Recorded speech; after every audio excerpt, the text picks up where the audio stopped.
서울시 조찬기도회가 공식 출범됐습니다. 정치권 인사들과 교계 지도자들이 함께한 창립 기념 예배 현장을 취재했습니다. 전국 아동 청소년의 인성 교육을 위해 백석대학교와 백석문화대학교가 매년 개최하는 백석 쿰 캠프가 천안 캠퍼스 일원에서 열렸습니다. 현장을 취재했습니다. 한국교회 총연합과 사학미션 네트워크가 기독교 사립학교의 채플 대체 과목 개설을 권고한 국가인권위원회를 규탄하는 공동 성명서를 발표했습니다. 대한예수교 장로회 통합총회 107회기 목사 부총회장, 장로 부총회장에 각각 김일식 목사, 김상기 장로가 단독 입후보했습니다. 대한예수교 장로회 합동 제107회 총회준비위원회가 26일부터 이틀간 제107회 총회 준비를 위한 전체 회의 및 워크숍을 진행했습니다.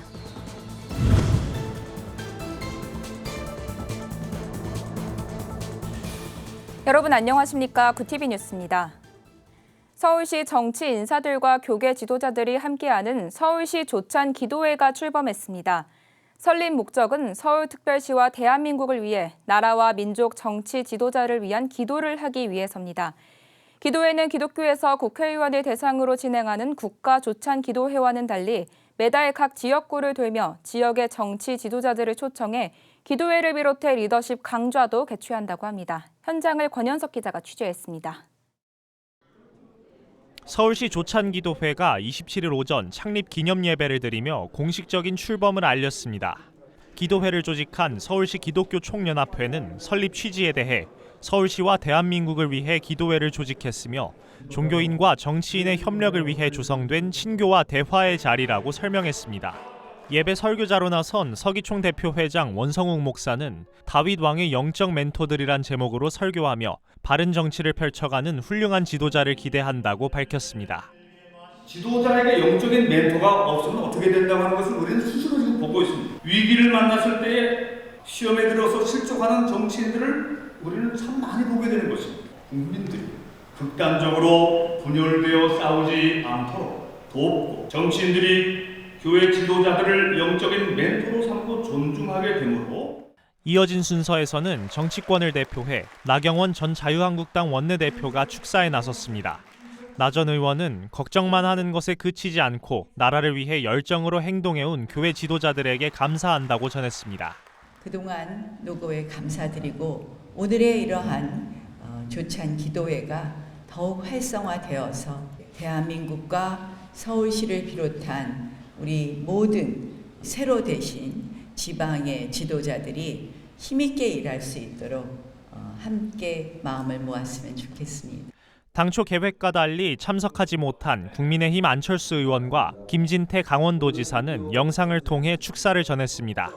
이어서 진행된 특별 기도 시간에는 서울시장을 비롯한 정치 지도자들과 서울시 25개구 총 580명에 이르는 의원들의 바른 정치를 위해 기도했습니다. 주최 측은 상하반기를 나눠 1년에 2번씩 조찬기도회를 열고 서울시 의원들과 교계의 소통을 이어나갈 계획이라고 밝혔습니다. 구티비 뉴스 권현석입니다. 청소년 여름 캠프의 대면 개최가 속속 재개되면서 다음 세대 사역의 활기도 되찾을 거란 기사를 앞서 보도해드렸는데요. 국내 대표적 기독교 학교인 백석대학교와 백석문화대학교도 전국 아동 청소년의 인성 교육을 위해 매년 진행하는 백석 쿰 캠프를 2년 만에 현장 개최했습니다. 참석한 350명의 학생들은 캠프 활동을 통해 자신들의 미래를 찾는 한편 예수생명학교의 운영 목적대로 복음으로 회복되는 시간이 됐습니다. 백석 쿰 캠프 현장을 오현근 기자가 다녀왔습니다. 태권도를 따라해보는 학생들의 표정에서 진지함이 엿보입니다. 수영장에선 즐겁게 물놀이를 하면서도 협동심을 배우고 뜨거운 더위까지 식힙니다. 백석대학교와 백석문화대학교는 전국 아동 청소년의 인성교육을 위한 백석 쿰 캠프 예수생명학교를 천안 캠퍼스 일대에서 개최했습니다. 지난 2년간 코로나로 온라인 개최를 해왔던 캠프는 코로나 상황이 어느 정도 진정됨에 따라 대면 개최로 전환했습니다. 저희 캠프의 이름이 백석 쿰 캠프 예수생명학교입니다. 우리를 사랑하시고 구원하시겠다는 그 언약을 온전히 붙들고 살아가는 어린이들이 되는 것이 이 캠프의 목적입니다. 그래서 이번은 많은 학생들이 대면으로 참여할 수 있고 또 이렇게 액티비티한 활동을 좀 할 수 있도록 주안점을 둬서 직업 체험도 하고 또 그 속에서 자기 비전을 발견할 수 있는 이번 캠프의 주제는 7가지 약속. 나와의 약속, 친구와의 약속 등 7가지 활동을 통해 함양하는 인성교육으로 캠프가 진행됐습니다. 태권도를 통해서 신체성을 기르고 징검다리를 건너면서 사회성을 얻습니다. 진로 퀴즈와 체험 활동을 통해선 자아를 찾아가고 야외 물놀이를 통해선 협동과 통합을 배웁니다. 백석훈 캠프에 참석한 350명의 학생들은 코로나와 더위로 답답했던 일상에서 벗어나 이렇게 시원한 물놀이와 다양한 체험들로 자신들의 미래를 찾아가고 있습니다. 여기 할 때마다 센터에서 계속 한다 해서 신청을 하고 많이 와보니까 재밌고 그러니까 계속 오게 됐어요. 그냥 여러 가지 활동을 하니까 재밌어요. 원래 태권도 선수를 꿈을 꾸고 있었는데 이런 활동을 하면서 다른 꿈도 꿈꾸고 그랬어요. 이번 캠프는 코로나 이전만큼의 규모보다 적은 소수의 학생들을 초청해 심도 있는 프로그램을 진행하는 데 초점을 맞췄습니다. 이를 위해 학생 수와 비슷한 300명의 자원봉사자가 1대1로 참가 학생들의 활동을 도왔습니다. 자원봉사를 지원한 백석대 백석문화대 재학생들은 학기 중 인성교과를 수강하고 3주의 집중 연수 기간도 거쳤습니다. 이게 소외계층 친구들을 위해서 준비하는 캠프다 보니까 저도 기독교적 신앙이 있는 친구로서 같이 아이들을 돕고 돕고 싶어서 참여하게 됐습니다. 코로나19 때문에 애들이 많이 침체되고 위축되어 있을 텐데 아이들이 더 마음을 열 수 있고 저도 성장할 수 있었던 기회였던 것 같습니다. 전국의 아동 청소년들이 올바른 사회 구성원으로 성장하도록 해마다 2차례씩 개최되고 있는 백석훈 캠프. 한국교회가 건강한 사회를 만드는 데 앞장서 행사를 개최하는 만큼 참여하는 학생들도 큰 꿈과 비전을 만드는 시간이 되길 바라봅니다. 더불어 위기의 다음 세대 사역도 다시금 활기를 되찾고 청소년들의 신앙을 회복시키는 도구로 쓰여지길 기대합니다. 구티비 뉴스 오현근입니다. 최근 기독교 사학의 채플 과목 의무화가 종교의 자유 침해라며 대체 과목 개설을 권고한 국가인권위원회에 대해 한국교회 총연합과 사학미션 네트워크가 지난 26일 공동 성명서를 발표하고 해당 권고의 철회를 요구했습니다. 한교총과 사학미션은 성명서에서 국가인권위원회는 지난 21일 기독교 대학의 필수 교양 과목인 채플이 종교의 자유를 침해할 수 있어 대체 과목을 개설하라고 권고했다며 이는 헌법 제20조 제1항 등에 근거한 종교계 사립대학의 자율성과 특수성을 고려하지 않은 헌법적 권리의 침해라고 규탄했습니다. 이어 두 기관은 이번 권고가 건학 이념에 근거한 모든 기독교 대학의 교육을 훼손할 수 있다며 권고문의 철회를 요구한다고 전했습니다. 대한인수교장로회 통합교단의 다음 회기인 107회기 목사 부총회장과 장로 부총회장 후보에 각각 김희식 목사, 김상기 장로가 단독 입후보했습니다. 김희식 목사는 치유하는 교회 담임으로 치유상담대학원 대학교 총장과 영등포노회 노회장 등을 역임했습니다. 김상기 장로는 전북 고창 덕천교회에서 22년 동안 심우하며 전국 장로회 연합회 부회장 등을 역임했습니다. 예장통합선거관리위원회는 오는 8월 8일부터 전국 각지에서 부총회장 소견 발표회를 열게 됩니다. 대한예수교장로회 합동 107회 총회준비위원회가 26일부터 이틀간 제107회 총회 준비를 위한 전체 회의 및 워크숍을 진행했습니다. 이날 총회준비위원회는 제107회 총회가 성총회이자 샬롬과 부흥의 총회로 진행될 수 있도록 재반 준비에 힘쓰기로 했습니다. 권순웅 부총회장은 제107회 총회를 헌법과 규칙에 근거해 진행할 것이라며 한 회기 동안 특별히 교단 미래를 생각하며 샬롬 부흥운동을 전개할 계획이라고 밝혔습니다. 이날 회의에는 총회 준비위원 임원과 권역별 준비위원 등 50여 명이 참석했으며 총회 준비와 교단 발전을 위해 합심해 기도하는 시간도 마련됐습니다. 마음의 치유가 절실히 필요한 한국 사회에 상담 목회로 나서는 목회자들이 실질적 도움을 얻도록 설립된 상담 목회 아카데미 예상이 2022년 하반기 수강생을 모집합니다. 한성열 고려대 심리상담학 교수를 비롯해 윤선자, 금명자, 오창현 교수 등 강사진이 매주 강의를 진행합니다. 접수는 내달 10일까지며 8월 22일 개강해 11월 28일까지 총 12주에 걸쳐 강좌가 진행됩니다. 아카데미 측은 기독교인의 숫자가 점점 줄어드는 안타까운 시대에 치유 상담 목회가 절실하게 필요하다고 설명했습니다. 아카데미는 이번부터 사모와 전도사를 대상으로 한 예맘도 함께 진행하기로 했습니다. 접수 기간은 예상과 같으며 8월 30일 개강해 12주간 강좌가 진행됩니다. 대한성서공회가 27일 서울 광염교회의 후원으로 아프리카 6개국에 성경을 기증했다고 밝혔습니다. 특히 이번 후원을 통해 남수단, 르완다, 콩고 민주공화국, 우간다, 모잠비크, 가나에 총 성경 64,845부를 보냈습니다. 대한성서공회 측은 성경 기증 예식을 통해 이들 6개 나라는 빈곤과 내전, 이슬람교 확장 등 여러 문제에 직면하고 있어 성경을 통해 그들의 삶이 위로를 얻을 것이라며 감사와 기대를 표했습니다.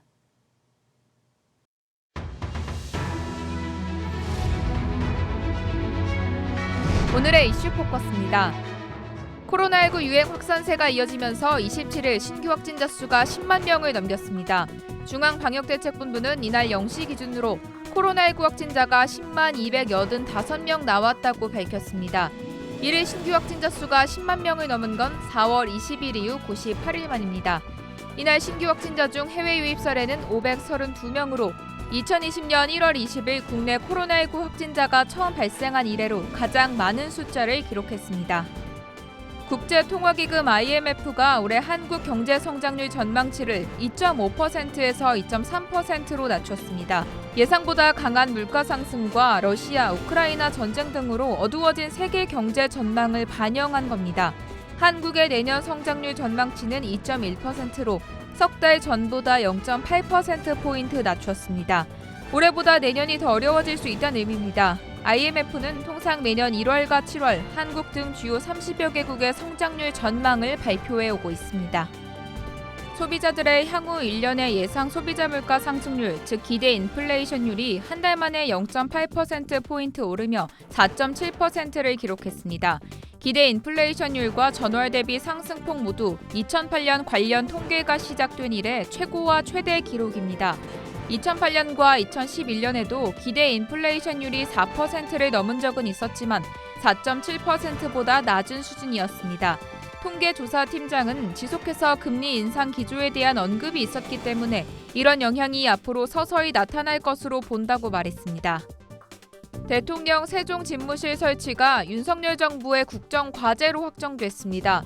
대부분의 중앙행정기관이 있는 세종시에 대통령 제2집무실을 설치해 행정수도 기능을 강화하고 지역 균형 발전을 뒷받침한다는 윤 정부의 확고한 의지가 반영된 겁니다. 대통령 세종집무실은 2027년 설치를 목표로 추진됩니다. 또 이와 함께 국회의사당도 세종에 설치하는 내용이 포함돼 세종을 행정수도로 완성한다는 구상이 반영됐습니다. 올해 상반기 수도권 아파트 청약 당첨자의 미계약 물량이 작년 상반기에 2배로 늘었습니다.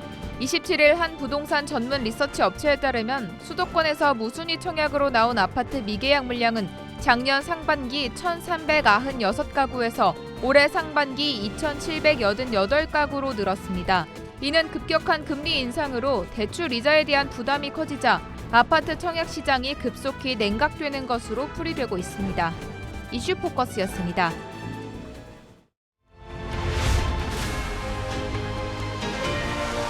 VTV 월드와이드입니다. 조 바이든 미국 대통령이 현지 시간 26일 SK그룹이 $220억 달러의 대미 신규 투자를 발표한 데 대해 역사적 발표라고 밝혔습니다. 바이든 대통령은 코로나로 인해 이날 백악관을 방문한 최태원 SK그룹 회장과 화상으로 면담했습니다. 최 회장은 이 자리에서 우리 돈 약 29조 원의 신규 투자 계획을 소개했습니다. 이 중 150억 달러는 연구개발, 메모리 반도체 첨단 패키징 제조시설 등 반도체 산업에 투자하고 50억 달러는 그린에너지 분야에, 나머지는 바이오과학과 바이오의약품 등에 투입한다고 밝혔습니다. 볼로디미르 젤렌스키 우크라이나 대통령이 현지 시각 26일 윈스턴 처칠 전 영국 총리를 기리는 상을 받았습니다. 이날 보리스 존슨 영국 총리는 젤렌스키 대통령에게 윈스턴 처칠경 지도자 상을 수여했습니다. 윈스턴 처칠경 지도자 상은 과거 제2차 세계대전 당시 승리를 이끌었던 처칠 전 총리를 기리는 상입니다. 존슨 총리는 젤렌스키 대통령이 처칠 전 총리가 보여주었던 리더십과 용맹함을 닮았다며 찬사를 아끼지 않았습니다. 중국 스촨성에서 총기 난사 사건이 발생했습니다. 스촨성 무천현 공안국은 27일 소셜미디어 웨이보 공식 계정을 통해 전날 오후 2시께 총기 사건이 발생해 3명이 숨지고 2명이 다쳤다고 밝혔습니다. 공안국은 유력한 용의자 39살 리모 씨의 뒤를 쫓고 있다고 말했습니다. 일부 매체들은 리 씨가 현직 경찰관으로 권총 한 자루와 총탄 20여 발을 소지하고 있었으며 사람들에게 총을 쏜 뒤 차를 타고 달아났다고 보도하고 있습니다. 한편 중국은 총기 소지를 엄격하게 금지하는 국가 중 하나입니다. 러시아가 2024년 이후 국제우주정거장에서 철수하겠다는 계획을 재확인했습니다. 러시아는 그동안 국제우주정거장의 노후화를 이유로 정거장 운용 계약이 종료되는 2024년 뒤 이 사업에서 손을 떼겠다고 공언해왔으며 2030년까지 독자 우주정거장을 건설하겠다는 계획을 밝혀왔습니다. 국제우주정거장은 미국과 러시아 등이 함께 구축해 운영했기 때문에 러시아 철수 시 큰 차질을 빚을 수 있습니다. 철수 결정 배경에는 우크라이나 침공에 대한 서방의 제재를 완화하기 위한 의도가 아니냐는 평가가 나오고 있습니다. 미국 미주리주 최대 도시 세인트루이스에 100여 년 만에 기록적인 폭우가 내리면서 도시 곳곳이 물바다로 변했습니다. 미국 기상청에 따르면 현지 시간 26일 오전 0시 직후부터 세인트루이스 일대에 최대 300mm가 넘는 물폭탄이 쏟아졌습니다. 1915년 8월 이후 107년 만입니다. 갑자기 불어난 물에 도로는 물바다가 됐고 차량이 물에 잠기기도 했습니다. 또 침수 지역에 긴급 출동한 소방관들과 구조대원들이 시민 100여 명을 구출했습니다. 월드와이드였습니다.